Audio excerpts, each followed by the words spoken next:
Have you ever wondered what you think is the ultimate person that's the only one in the world for you?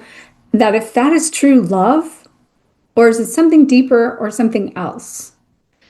The connection might feel faded, electric, and impossible to shake, but no matter how hard you try, it hurts more than it heals. And you tell yourself it's a twin flame, but something inside whispers, why does this love feel like survival? Why is it so painful? So let's talk about the moment that every twin flame must face.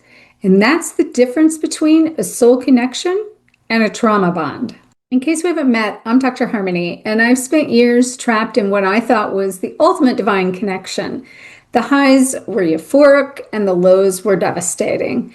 And when I finally broke this cycle, I realized that the chemistry was real, but it wasn't all sustainable love. Part of it was my unhealed past that was asking to be seen.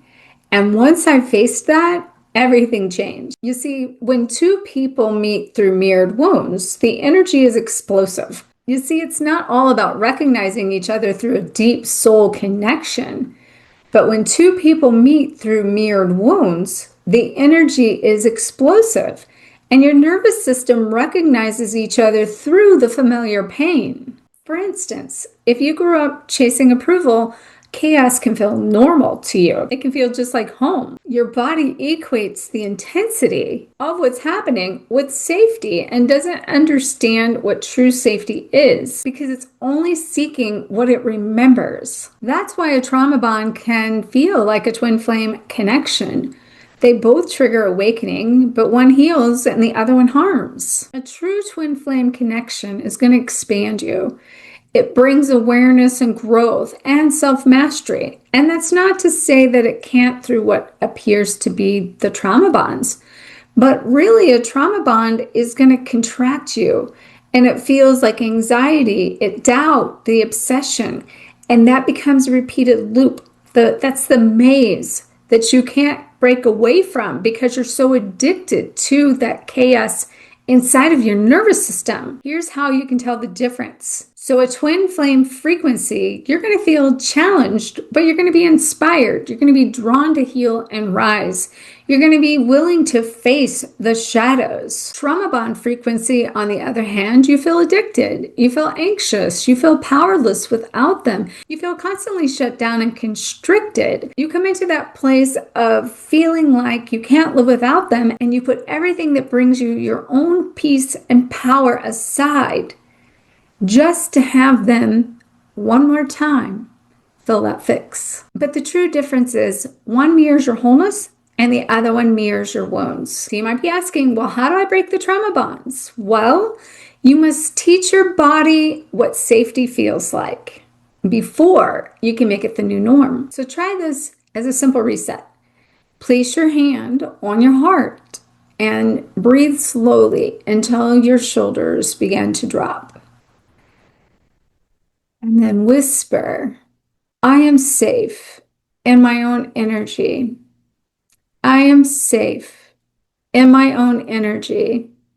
I am safe in my own energy. And visualize your nervous system untangling from theirs. The threads of light gently releasing. And I invite you to repeat this daily until peace feels familiar to you again, or maybe ever. And this is going to help you reprogram that sense of that anxiety, the nervousness, the addiction that you're accustomed to. Because the key isn't cutting them out. It's literally regulating yourself back to your own truth. And if you'll truly take the time to do this, something incredible is going to happen. You start craving the calmness instead of the chaos. And then love stops feeling like anxiety and starts feeling like alignment. And that's when the true and real twin flame journey begins inside of you. You see, it's more about a process than it is the person. If this resonated, I invite you to download your free Twin Flame Freedom Formula Blueprint and listen to a 15-minute freedom activation audio that I made just for you to help you clear the energetic residue and anchor the peace into your body today. And don't forget to subscribe for next week's episode, because the moment you stop mistaking pain for love, you start becoming the flame within. And if you're truly ready to transform your rejection into redirection, comment, I am the flame. And I'll see you in the next video. Just like the street lights lit this town, like a fire in a blaze, gotta burn it down. Can't be afraid to leave this out. We got this.